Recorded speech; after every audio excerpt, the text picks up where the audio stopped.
Hey guys, welcome back to another quarterly Robinhood portfolio update. I say quarterly because that's about how often I've been doing them and about what I'm going to keep it at, but let me know if you'd like to see more frequent updates of this portfolio. And as some of you probably know, the stock market took a pretty big haircut over the past couple of days, and really this whole month was not very great. So this is, of course, the not so glamorous side of investing. There will always be weeks or even months at a time where stocks are no longer growing, but are falling and pulling back for whatever macroeconomic reason. So pulling up the portfolio, we did peak a little over a month ago in late January at $151,000, but since then it's fallen back down to now just under $130,000. So for the year, we are down about 6%. And starting at the top here, you will see a VIST put, and this is what's called a cash secured put, for those of you who don't know. And basically what this is I'm selling a put to someone else with a $55 strike price. So I'm predicting that VIST down here will at least slightly increase in value from now until its expiration date, which in this case is June 20th, 2025. So as long as it stays above that $55 strike price and the put option expires worthless, I will then make a profit because I've already been paid a $680 premium and I can pocket all of that. And again, for those of you who don't know much about options, this is simply just a way to generate more cash in the portfolio, especially when stocks are slowly increasing over time or are even fairly flat. So if none of that made any sense to you, I would just encourage you to do a little bit more research on selling cash secured puts or selling covered calls. And there's obviously a ton of resources out there to learn it. So Nvidia is still our number one holding in the portfolio, and I would guess that it's probably going to drop down the list because I'm going to be focusing on building up the positions in other stocks, but we're going to get into that a little bit later too. And Nvidia this last week also took a big hit. It's down about 6%, but my total return is still about 14.2% or around $3,200.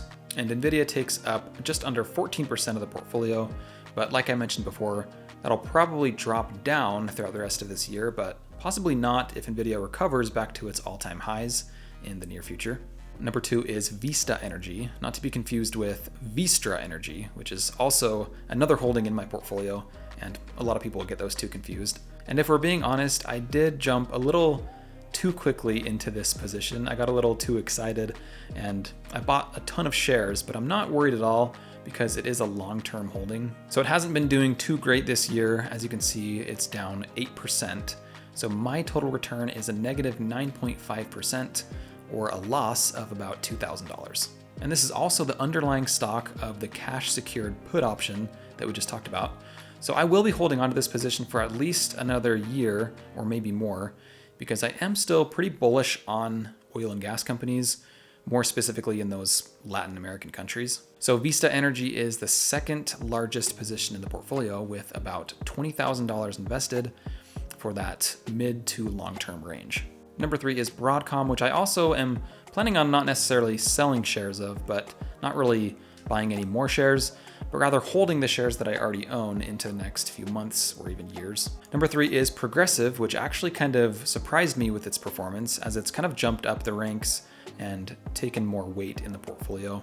It's at about 4.6% now. And I'm sure we're all very familiar with Progressive. It's an incredibly large insurance holding company in the US that just seems to be growing year after year. So my total return on Progressive is 20% with about $1,400 in gains.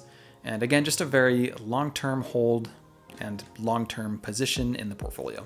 Moving on, we have Celestica. This is a Canadian supply chain solutions company, and it's benefited immensely with this whole AI movement we've seen these past couple of years, and it still seems to be on fire.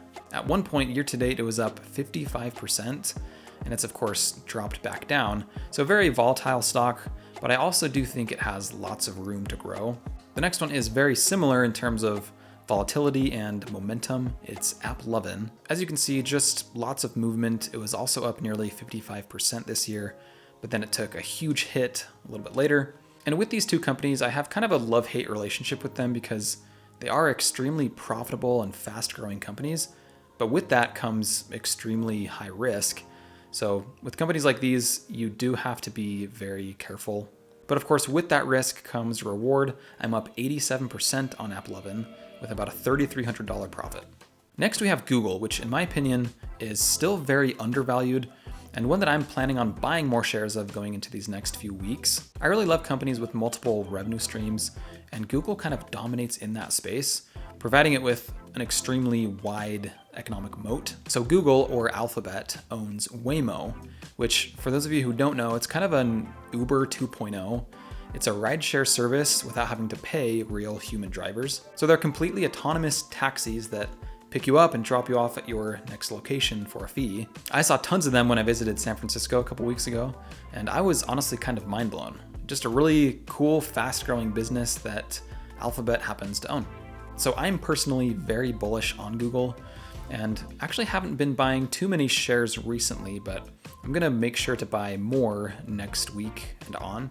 Which brings me to the next one. It's a very unique business, but also has multiple revenue streams and very low costs and low debt. It's called Texas Pacific Land. And basically what it is it's an oil and gas company that actually doesn't produce any oil and gas. They own hundreds of thousands of acres of land that they lease out to oil and gas companies like Chevron and ExxonMobil to extract the oil from. So they earn royalties from these billion-dollar oil and gas companies without hardly any production costs, which makes their capital expenditures extremely low.